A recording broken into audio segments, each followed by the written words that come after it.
Welcome dear students. आधुनिक भारत के इतिहास की कड़ी में हम लोग पढ़ रहे हैं कि मुगल साम्राज्य जो था उसके पतन के बाद, मुगल साम्राज्य के पतन के बाद भारत में किन किन स्वतंत्र राज्यों का उदय हुआ। पहला जो राज्य था वह था बंगाल, स्टडी कर चुके हैं। आज का जो हमारा टॉपिक है वह है अवध। अवध के बारे में क्या बेसिक कंसेप्ट्स हैं उनके बारे में चर्चा करेंगे। अवध जो है उसका संस्थापक माना जाता है 1722 में शहादत खां बुरहान उल मुल्क। शहादत खां बुरहान उल मुल्क अवध का संस्थापक नवाब या जिसको अपन शासक कह सकते हैं माना जाता है। 1722 में इन्होंने स्थापना की अवध की, और ये जो थे ईरानी शिया गुट के थे। कौन से गुट के थे? ईरानी शिया गुट से संबंधित थे। फिर अपन बात करेंगे मोहम्मद शाह ने किस प्रकार से इसने स्थापना की अवध की। तो मोहम्मद शाह जो था दिल्ली का नवाब, जिसको कहते हैं मुगल बादशाह है मोहम्मद शाह, उसने अवध का सूबेदार नियुक्त किया था। किसको? शहादत खां बुरहान उल मुल्क को। ठीक है, शहादत खां बुरहान उल मुल्क जो था उनको अवध का सूबेदार नियुक्त किया था। 1739 में नादिर शाह के आक्रमण के समय, 1739 में नादिर शाह का आक्रमण हुआ था। बहुत बार प्रश्न आता है नादिर शाह ने कब आक्रमण किया था। 1739 में। भारत की सीमा में कब प्रवेश किया? 1738 में। तो 1739 में नादिर शाह के आक्रमण के समय उसे दिल्ली बुलाया गया था। किसको भाई? संस्थापक शहादत खां को। शहादत खां बड़ा चतुर, बड़ा वीर, बड़ा निडर है ना। तो शहादत खां को बुलाया गया, नादिर शाह का आक्रमण हो गया है, भैया आओ कुछ संभालो। लेकिन शहादत खां ने क्या किया? नादिर शाह को थोड़ा भड़का दिया कि रे भैया यहाँ तो बहुत सारी संपत्ति है, क्या 50-60 लाख रुपए में लेके क्या करोगे? यहाँ मुगल खजाना जो है, शाही खजाने में अपार धन संपदा भरी पड़ी है। तो उन्होंने क्या किया? आप उस खजाने को लूटिए। नादिर शाह को कहता है उस खजाने को लूटिए, अपार धन संपत्ति है, मुगल बादशाह को बंदी बना लीजिए और मार काट कर दीजिए। यह सजेशन नादिर शाह को देता है शहादत खां। तो उल्टा पड़ जाता है पासा भाई। क्या उल्टा पड़ता है? पासा ये उल्टा पड़ता है कि शहादत खान ने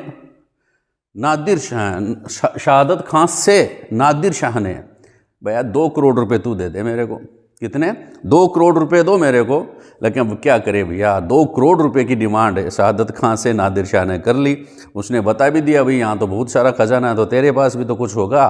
तो 2 करोड़ रुपए की डिमांड की जाती है शहादत खां से। लेकिन शहादत खां देने में असमर्थ होता है और शर्म के मारे आत्महत्या या सुसाइड कर लेता है। इसका मतलब क्या है? 2 करोड़ की मांग करता है और शहादत खां आत्महत्या कर लेता है। ठीक है, अब अवध का अगला नवाब, मतलब शहादत खां के बाद अवध का जो अगला नवाब बनता है वह है सफदरजंग। सफदरजंग जो था वह अवध का अवध का नवाब बनता है। नाम था इसका अबुल मंसूर खां। अबुल मंसूर खां, या जिसको अपन कहेंगे सफदरजंग जो है वह है सफदरजंग या अबुल मंसूर खां। अबुल मंसूर खां, ठीक है, वह अवध का नवाब बनता है। और इसका यह कौन था? सफदरजंग शहादत खां का भतीजा एवं दामाद। भतीजा भी होता है इनमें, दामाद भी बन गया हुआ भतीजा ही। तो शहादत खां का दामाद या भतीजा था ये, ठीक है, सफदरजंग। ठीक है, वह नवाब बनता है, अवध का अगला नवाब। सन 1748 की बात है, सुनिए। सन 1748 में जब अहमद शाह बादशाह बना। अहमद शाह कहाँ का बादशाह? दिल्ली का बादशाह, मुगल बादशाह बना। तो उसने सफदरजंग को अपना वजीर बना लिया। हाँ भाई, सफदरजंग को अपना वजीर बना दिया।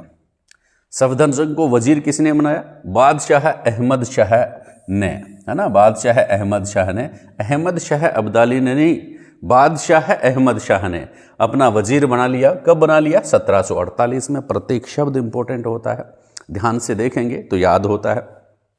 सन 1748 में अहमद शाह अब्दाली के विरुद्ध उसने मुगलों का साथ दिया मणिपुर के युद्ध में। मणिपुर का युद्ध हुआ और मणिपुर के युद्ध में मुगलों का साथ दिया। किसने दिया? सफदरजंग ने। ठीक है, अहमद शाह अब्दाली के विरुद्ध। किसके विरुद्ध बच्चा? अहमद शाह अब्दाली के विरुद्ध। ठीक है, 1753 की बात करते हैं अपन। अहमद शाह बादशाह व सफदरजंग के विरुद्ध विवाद हो गया भैया। ठीक है, नहीं बन रही है, कुछ ना कुछ द्वेष या मतभेद इनके बीच उत्पन्न हो गए हैं। बादशाह दिल्ली के बादशाह के बारे में बीच और अवध के नवाब के बीच सफदरजंग के विरुद्ध विवाद हो गया, वजीर के पद से मुक्त कर दिया। अब अहमद शाह ने उसको वजीर बना रखा था तो मुक्त कर दिया, भैया तू मेरा वजीर नहीं रहेगा। और जहाँ से वह अवध चला गया और जहाँ 1754 में मृत्यु हो गई।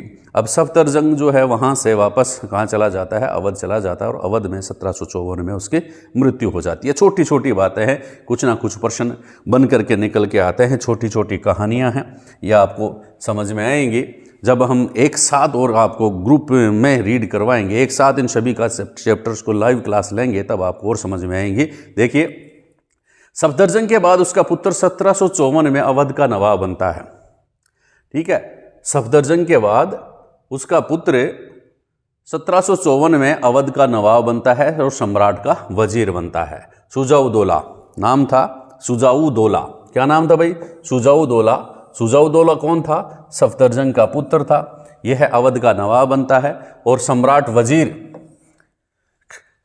का वजीर बनता है। यह खास बात आप ध्यान में रखेंगे। 1759 में अली गौहर, सुजाउदौला जो था उन्होंने 1759 में अली गौहर जिसको कहते हैं बादशाह शाह आलम द्वितीय, बादशाह शाह आलम द्वितीय।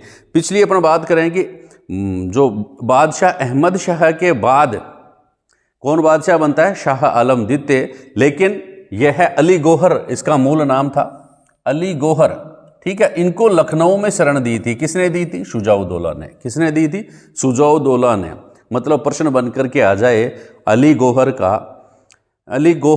कौन से मुगल बादशाह को अली का मूल नाम था? तो आप बताएंगे बादशाह शाह आलम द्वितीय। शाह आलम द्वितीय का मूल नाम अली गौहर था। उसको लखनऊ में शरण किसने दी? तो आप बताएंगे अवध के नवाब सुजाउदौला ने। अवध के नवाब सुजाउदौला ने कब दी भैया? 1759 में। कब दी? 1759 में।